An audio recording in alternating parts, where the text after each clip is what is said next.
solar equipments, then it can easily implement. As because that there are no land issues or even there are no permission issues as there, only the factory owners or the power producer, they can go for the investment and then can implement very quickly. So if we divide this 6,000 duty, 6,000 duties in the 4 years as the 10,000 target during the 4 years, so every year there is a 1,500 crore subsidy. So that will save the government total subsidies. If they come from the renewable energy, 4,000 megawatts from the rooftops within a few years, in that case they can save their subsidy from the other, that is the fossil fuel imports and others.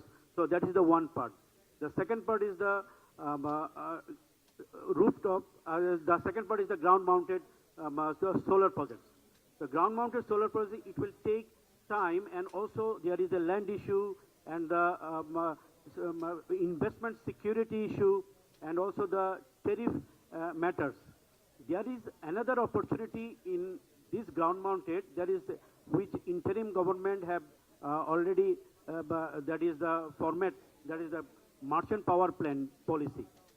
One barriers are there, that is the service level agreement. Already many of our discussionists, they have mentioned that there is a wheeling charge and also the open access to the grid. That is the very, very important. If the current government remove these challenges, I hope that there are many industry owners, they are waiting, they are meeting their SDG target. So they are also come up with a merchant power plant policy. And as a developer, we have already experienced more than 100 megawatts rooftop. We have completed in different CNI projects. So I hope so. In our connections, there are more than 1,000 megawatts who are very much interested to come up with a merchant power plant under the merchant power plant policy. So if the government remove those challenges, especially in the wheeling charge and the open access to the grid charges, then it will be more competitive and then can visible the more renewable energy projects in the market. So above all, in the rooftop projects also, our ITCOL MD Morshed Bhai also mentioned that they are arranging the guarantee process through the IFC. That is also very good initiative. I hope that more, that is the industries will come up, and then in that case a very little amount of that is the guarantee charges they will make, they will pay it and then get the facilities from the ITCOL, and it will speed up the implementation process. I hope that. Okay. The another thing is that what I can mention in the MPP projects, there are compensation clauses is not clear.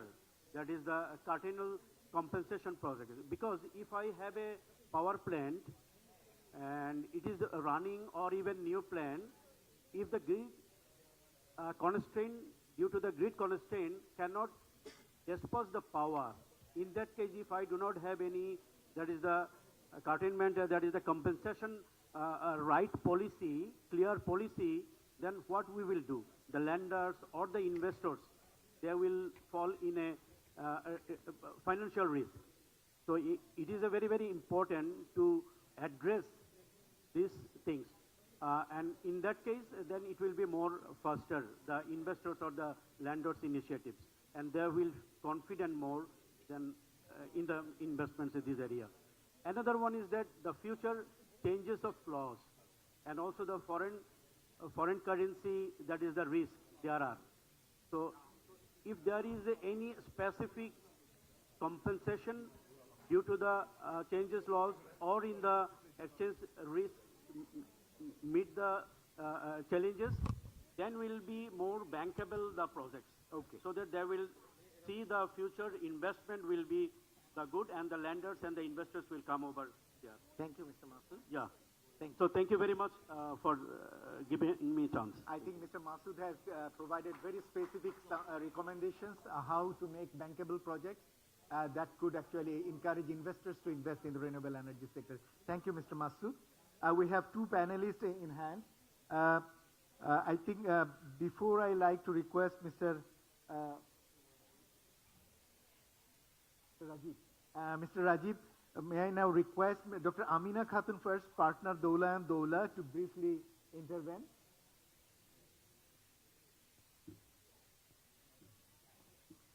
Thank you very much. First, I thank the organizers and then all distinguished guests. Thank you very much for being so patient present and replacing a very good presentation from the CPD researcher and also the inputs from the developers and others present here. Most of my points are already being spoken, and Honorable Minister and Honorable BIDA Chairman has already expressed what actually they have taken steps. Before we proposed them, they have already taken some steps, and that is now open to us. If we knew this before, so maybe today's presentation will be a smaller one. And thank you very much that before asking, we have got many things. I will just refer only one thing as time is very short. We understand that now we are focused on the Ministry of Power. If we can include the Ministry of Land and NBR very closely with this research and other proposed things which we require, that will be very helpful, because we understand Ministry of Power usually don't take much more time, but the other authorities, they take much more time. They don't consider it a primary, they don't treat it is a urgent project, or they don't understand the emergence of that. They manage it usually. As a garments factory owner goes for a project, how they treat, a energy developer is treated in such a way. But as long as energy sector is a restricted one, and many producers are involved them and they are prioritized. So all authorities and all government agencies should prioritize them. That will make the investor more friendly situation to generate the energy and support government as well as the inhabitants of Bangladesh. So that's my only one proposal, to integrate and make a win-win situation for all bodies. So the ministries are in a situation that they deliver perfectly and they get perfectly, and we are in a situation that we also support our clients very perfectly. Thank you. Dr. Amin, I have a supplementary question to you. How to make this integration? We know, you know it very well that each ministries are working very silo approach, and they do not like to cooperate these and do not like to take responsibilities of the other ministries for projects. So how to integrate that? Any suggestions? So let me be very informal. When we see some sites and others, so Mr. Ashik sir is called as a hero. He dives, he does so many things, and he is a Guinness Book recorder. I understand that if he enough is able to make the integration, but I know he is overburdened, looking after several authorities, but I think he can manage, and the authority relies on him to integrate. As he is under the Prime Minister's office, and all ministries and others relies on his intelligence and his forecasted proposals. So this is my only one answer. I think that's a very good suggestion to Honorable Mr. Chaudhary Ashik bin Mahmood, is that there are some interministerial issues will arise, particularly on the land issues and the permission issues from our respective different ministries who do not like to give adequate importance of these energy-related issues, because those are not their priority issues. So how to integrate those interministerial issues and coordinate better way? And Dr. Amina's suggestion is that BIDA could actually make this coordination issues faster and quicker. Thank you. So, let me invite BTMA's director, Mr. Rajiv Ahmed, Rajiv Haidar to intervene at this stage. Thank you. Thank you Mahajan ভাই নাম ভুলে গেছেন, এটার জন্য আপনার punishment আছে।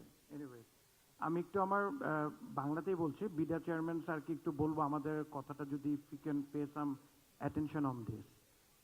You may know that as association, BTM is the largest investment-wise biggest association in Bangladesh.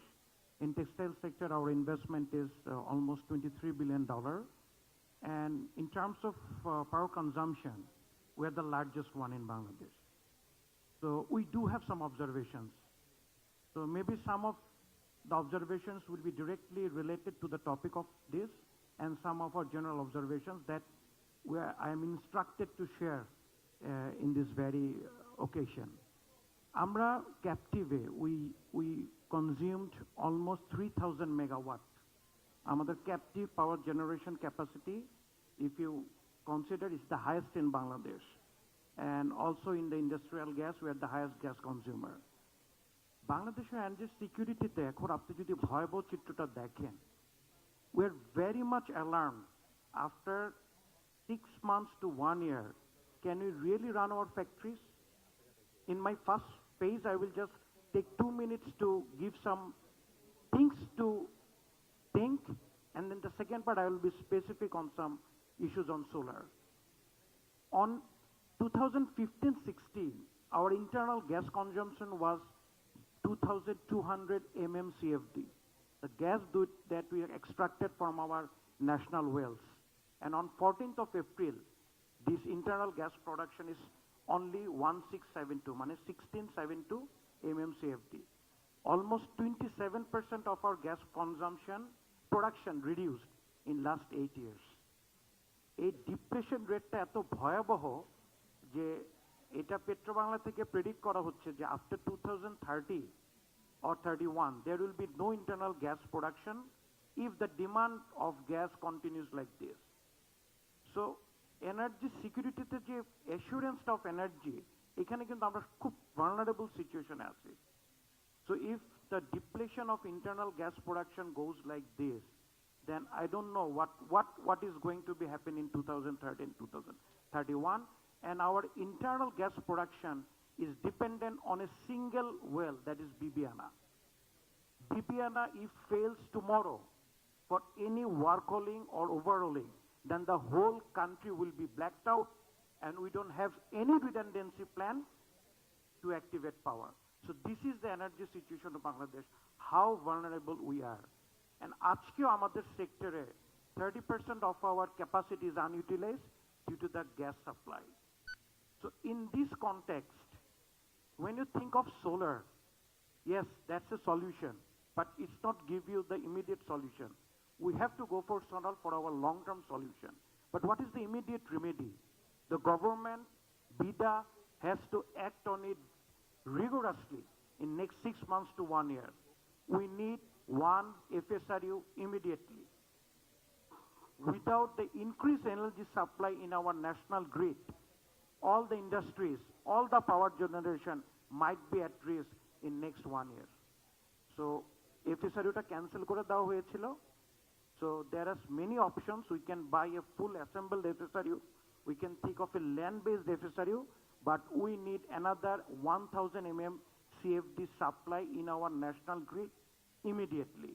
We need to bring back the Bhola gas in our national grid, whereas 2 TCF is lying on Bhola.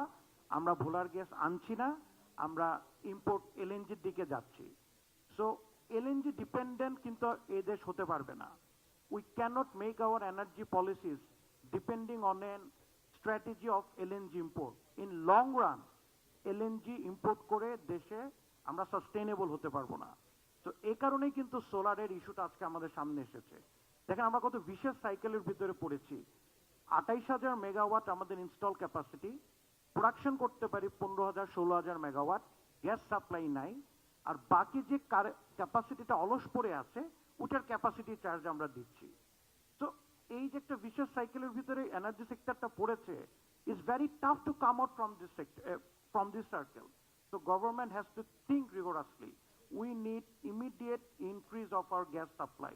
Otherwise, industrial sector will go for a massive production disaster in coming days. আর আমাদের export oriented industry যদি gas না পায়, বাংলাদেশে কোনো পাওয়ার সেক্টরে plan execute হবে না. Because এই সেক্টর 85% ফরেন কারেন্সি আর্ন করে. আপনি আমাকে 1 টাকার গ্যাস দিলে যে পরিমাণ রেভিনিউ ইন ডলার পান, আপনাকে হিসাব করে দেখতে হবে গ্যাস অন্য সেক্টরে দিলে আপনার ইকোনমিক আউটকাম কত. So the priority of gas allocation has to be rationalized. So this is the scenario of our gas supply situation right now. We are very much alarmed. We are very much concerned.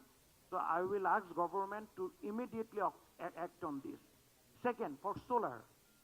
সোলারের ক্ষেত্রে আমাদের একটা বড় সমস্যা, আমরা যখন সোলারে কোনো plant import করি, রিগার্ডিং আওয়ার রুফটপ সোলার প্যানেলটা যখন ইম্পোর্ট করি then it is duty free. তো ফুল প্ল্যান্টটা যখন আমরা ইম্পোর্ট করতে যাই with inverter, solar panel and battery backup সলিউশনে, তো এখন আমরা ট্যাক্স রেটটা পাচ্ছি না, যেটা অলরেডি ডিসকাস হয়েছে। সমস্যা হলো যদি আমি প্যানেলটা ইম্পোর্ট করে ফেলি প্রথমে, আমি ডিউটি ফ্রি নিয়ে আসতে পারি। যখনই পার্শিয়াল শিপমেন্টে পর ইনভার্টারটা আসে, then they impose the normal tax structure on this. So this has to be resolve. তো বিকজ আই এম ইন 1% ডিউটিতে, মানে এটা যদি ক্যাপিটাল মেশিনারিজ হিসেবে ইম্পোর্ট করি, অন্য ক্যাপিটাল মেশিনারিজ আমি পার্শিয়াল শিপমেন্ট করলে ওটা তো 1% থাকে। এখানে যখন ইম্পোর্ট করতে যায় প্যানেল এসে পড়ছে আগে, ইনভার্টার পরে আসবে বা কেবলস পরে আসতেছে, তখন এটাতে নর্মাল ট্যাক্স স্ট্রাকচারে ট্যাক্স ইম্পোজ হয়। So I think this problem has to be mitigated. And the second one, আমরা সবাই বলছি we need to go for solar, the land is available, government is planning for land. But one thing we need to do right from now, because the evacuation of solar energy is a major challenge for us.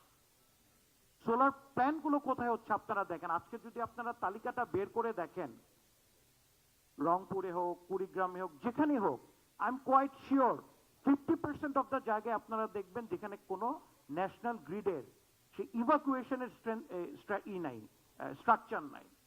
So when you ask for solar, from now আপনি strategic location select করে দিলে ওইখান থেকে আপনাকে grid strengthening করা শুরু করতে হবে। আপনি সোলার প্যানেল করে ফেলবেন, বসায় ফেলবেন, দেখবেন your grid is not ready, and it going to happen. এটা অনেক ক্ষেত্রে হয়েছে। So if you don't invest on grid stabilization and grid strengthening, then that it might be a major risk factor while increasing the solar power. And last, আমাদের অনেক industrial roof পড়ে আছে, অনেক industrial ভেঞ্চারিস, তাদের জন্য সোলারটা সুইটেবল না, ওনারা solar invest করতে চায় না, but the roof is there. So আপনি যদি সে মাওনা এলাকা বা শ্রীপুর এলাকায় আমাদের যে পরিমাণ রুফ এখনো অব্যবহৃত পড়ে আছে, এটাকে যদি মালিকের সাথে বসে সরকারি প্রাইভেট পাবলিক পার্টনারশিপে ওনার রুফটা ইউজ করে সোলার পাওয়ার প্রোডাকশন করতে পারে, এটা কিন্তু একটা ভালো স্ট্র্যাটেজি হতে পারে। বিকজ এই ইন্ডাস্ট্রিয়াল জোনগুলোতে অলরেডি ইভাকুয়েশন করার জন্য গ্রিডটা established. So I think this industrial clusters can be utilized for a PPP basis of solar power generation. Thank you very much. Thank you, Mr. Rajiv Haidar. Rajiv Haidar provided some interesting and insightful ideas regarding how to use the unutilized roofs